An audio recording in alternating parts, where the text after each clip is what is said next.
Muchísimas gracias por continuar con nosotros en esta emisión muy meridiana de su noticiero Contacto. Fíjese que, bueno, yo siempre estoy reflexionando acerca de los contextos informativos porque en periodismo son básicos. Los contextos tienen que ir encaminados del quehacer o la talacha, como dice Vicente Leñero, de la talacha periodística, porque eso es lo que le da origen a nuestra recreación de la realidad. Recuerden, nosotros no creamos, no somos literatos, lo que hacemos es recrear lo que pasa porque es lo que nos interesa, poderlo, pues un poco expulgar, vaya la expresión.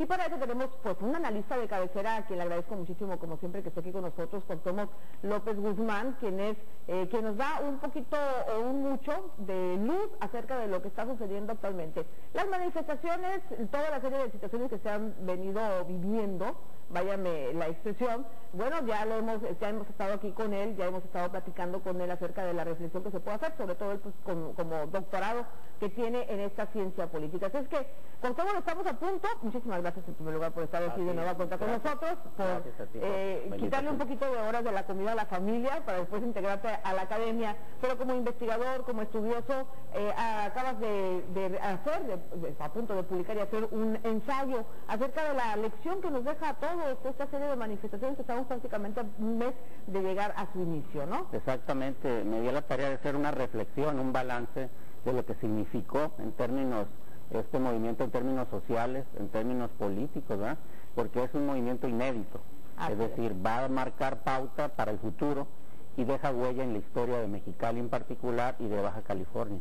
Incluso he tenido contacto con familiares y amigos por Facebook y por las redes sociales, en donde ya toman como referencia este movimiento de Mexicali por la capacidad organizativa y sobre todo lo que me decían algunos conocidos es que en un periodo de descanso, de vacaciones, cuando la gente a veces se aleja de todas las malas noticias, precisamente fue cuando hubo la explosión de este movimiento, ¿no? Entonces, habla muy bien de la capacidad organizativa de que no tardó semanas, sino fue espontánea y se multiplicó, de tal manera que esa es una experiencia tanto para el ciudadano, para la comunidad, como para los gobernantes, es decir, todo aquello que a veces es complicado de pensarse en términos de participación, parece que todas estas asimetrías, esas barreras al acceso y a la participación ciudadana, se volvieron volátiles, es decir, la ciudadanía emergió, es decir, como un volcán, ¿no?, que emerge irruptivamente.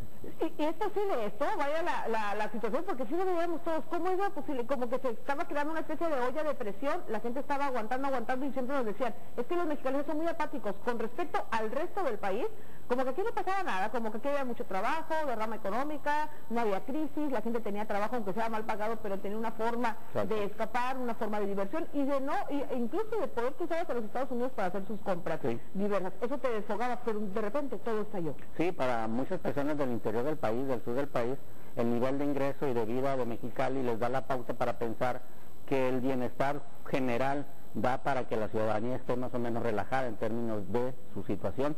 Sin embargo, la coyuntura, como dices tú, lo que encendió esa olla de presión, la mecha, fue el gasolinazo, ¿no? Y de ahí ya se multiplicó las demandas exigiendo, sobre todo las de tipo recaudatorio, más las que se están acumulando, porque ahora en el pliego petitorio aparecen causas y demandas del pasado y se le están agregando, ¿no? Sí.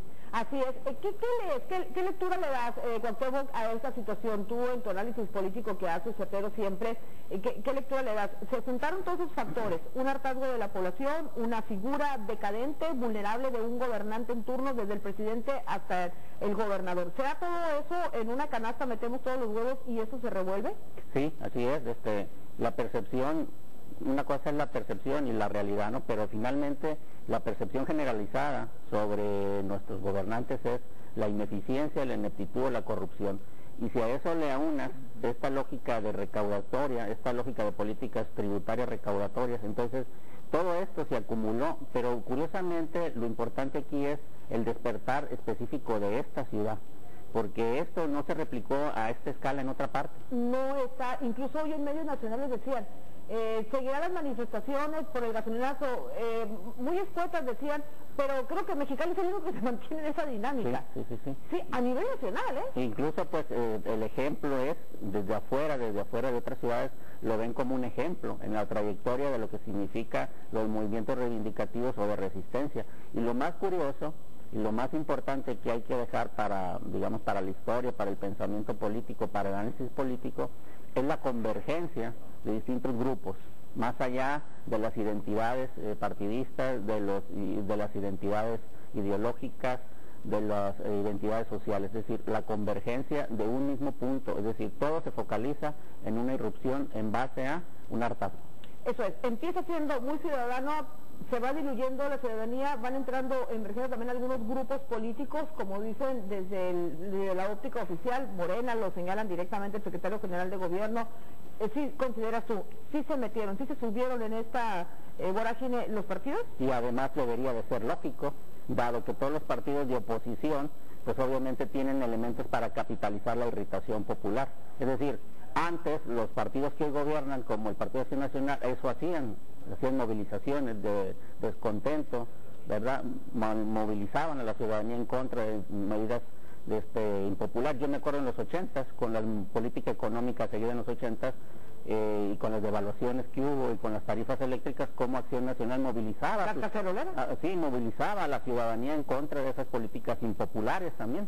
Y obviamente no podemos separar el mundo de lo social y de lo político porque están vinculados, de tal manera que si desde el punto de vista oficial se ve como una negativa que los partidos activen a sus membresías en favor de estas demandas, pues sería negar la esencia de la democracia, porque se basa en la competencia y en la crítica al poder. ¿Eso es malo o es bueno? Porque de repente hay dos visiones, siendo muy maniqueos, ¿es blanco o es negro? Pero ¿es bueno o es malo? Digo, era de esperarse, pero ¿favorece el movimiento que estén los partidos políticos metidos?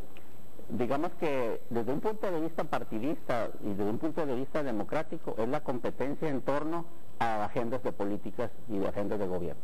Y los gobiernos están para criticarse, por eso hay oposición. Sin embargo, es malo si los líderes, digamos, se radicalizan y no llegan al diálogo, no llegan a acuerdos, porque lo que se tiene que capitalizar es este movimiento que está atrás, que se activó.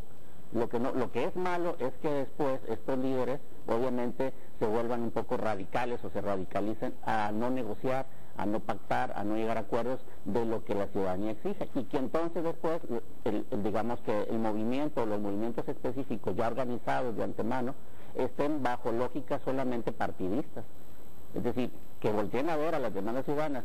Sin embargo, la frontera entre represento al ciudadano y quiero estrategias de política para mi partido, en favor de mi partido, pues ahí sí está muy débil o muy delgada esa línea entre un movimiento ciudadano que no es partidista, ¿no? De tal manera que, desde un punto de vista muy ciudadano, lo que debemos de capitalizar, elogiar, es la espontaneidad y la fuerza. Desde el punto de vista de los partidos es loable que critiquen a los gobernantes, pero también tenemos que tener en cuenta que ellos, bajo sus rendimientos electorales y sus cálculos electorales, buscan estrategias para seguir, obviamente, una agenda de tipo político partidista, es decir, de cuotas de poder. Ahí es donde se pueden encontrar las cosas. Eso es. ¿Qué nos prepararía para el próximo domingo? Nos están invitando de nuevo sí, a una manifestación a las 12, por cierto que aprovecho para aclarar, 12 en el llamado Monumento al Caballito, que es de Vicente Guerrero, y bueno, porque también será contra el gasolinazo. A ver, ¿cuál va a ser la situación?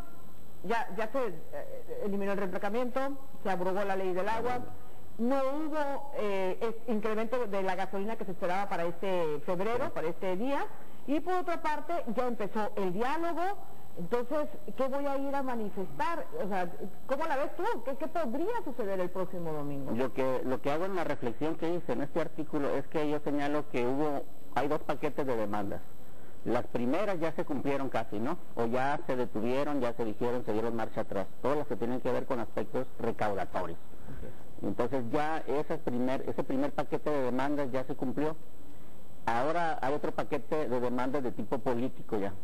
Y en esas demandas de tipo político es donde los partidos están teniendo más incidencia. Digamos que el ciudadano ya tiene menos elementos para estar enojado, dado que los gobernantes ya dijeron, ok, vamos a darle marcha atrás a estas políticas impopulares y lo aceptamos. Sin embargo, hay ámbitos de acción o de políticas que son de otra escala, es decir, como la gasolina, finalmente exigirle al gobernador que sea un gestor para que se homologue el precio, pero sin embargo no está en las manos del gobierno del estado decidir el precio, o otras políticas de tipo federal, de tal manera que, digamos, se va a diluir en el sentido de la esencia ciudadana del movimiento, y es posible que ahí esos espacios sean copados por movimientos partidistas. Bueno, pues interesante, sin lugar a dudas, con todo lo que se vivió. Lo cierto es que hay un acierto enorme que tenemos que reconocer absolutamente todos de esta movilización que inició, muy ciudadana, que se mantiene en muchos aspectos todavía ciudadanizados, pero que, bueno, ha tenido ya también la cooperación en algunos aspectos por los partidos políticos. Yo te decía, tampoco es negativo, pero, bueno, pues ahí está la demanda de la ciudadanía. Dicen, no son demandas, no es un pliego petitorio, es una demanda lo que le estoy haciendo al gobernador para que cumpla el diálogo histórico que se establece a partir del pasado miércoles y que continúa ayer y va a seguir el próximo lunes. Creo que habla muchísimo de este hito histórico que estamos viviendo en cuanto a sentar a los gobernantes en turno para decirles, hey, no estoy de acuerdo con lo que estás haciendo. Claro, hay un proceso de aprendizaje, ¿verdad? Los ciudadanos aprendieron que pueden y los gobernantes aprendieron que no pueden. Así es. Bueno, agradecerte como siempre que has estado aquí con nosotros y nos vemos y nos escuchamos próximamente. Gracias a ti. Muy bien. Bueno, pues ahí está la situación, ahí está el análisis desde una óptica académica de investigación y nosotros lo hacemos desde el punto de vista periodístico y lo que sucede en las calles. Dos confluencias y seguramente usted tendrá una mejor opinión. Pero además información que ya sabe vamos a estar compartiendo con ustedes al regresar este corte, claro.